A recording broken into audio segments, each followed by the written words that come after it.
আপনারা ইতিমধ্যে সোশ্যাল মিডিয়াতে দেখছেন যে হিরো আলম এবং ওর যে দ্বিতীয় স্ত্রী কি যেন নাম, কিমনি রিয়ামণিকে নিয়ে খুব তোড়পাড়।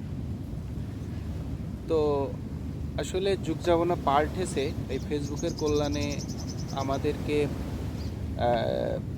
আজ এই সকল খবরগুলো আমাদের চোখের সামনে চলে আসতেছে এবং সস্তা কন্টেন্ট ক্রিয়েটর তারা এইগুলো আমাদেরকে বারবার দেখাচ্ছে, বারবার আপলোড দিচ্ছে, ফেসবুক আমাদের সামনে নিয়ে আসতেছে।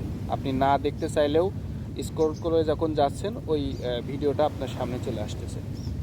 তো আমাদের সমাজটা কত নিম্ন পর্যায়ে চলে গেছেন আপনি চিন্তা করুন। একজনের স্ত্রী আর একজনের সাথে রাত্রে যাপন করে, পরক্রিয়া করে যারে বলে, এটা ইসলামিক একটা জঘন্য অপরাধ, ইসলামিক একটা পন্থাই। আর বাংলাদেশে আইনেও এটা একটা অপরাধ।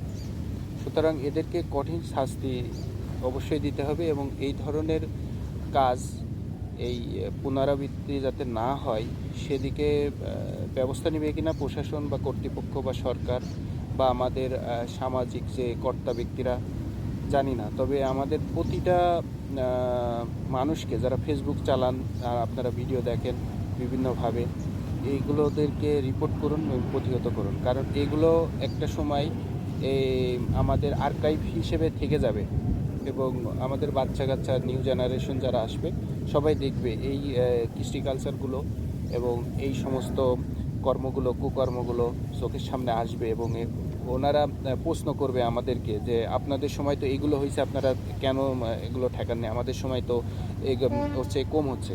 এই ধরনের বিভিন্ন কথাবার্তাগুলো হয়তো আসবে। তো সুতরাং আপনারা চেষ্টা করবেন এই ধরনের কাজ আপনার পরিবার থেকে, আপনার সমাজ বা আপনার এলাকায়, পাড়া মহল্লায় যদি থাকে তাহলে খুব সিম্পলি আপনারা কন্ট্রোল করার চেষ্টা করবেন, এটাই আর কি। ধন্যবাদ সবাইকে, ভালো থাকবেন।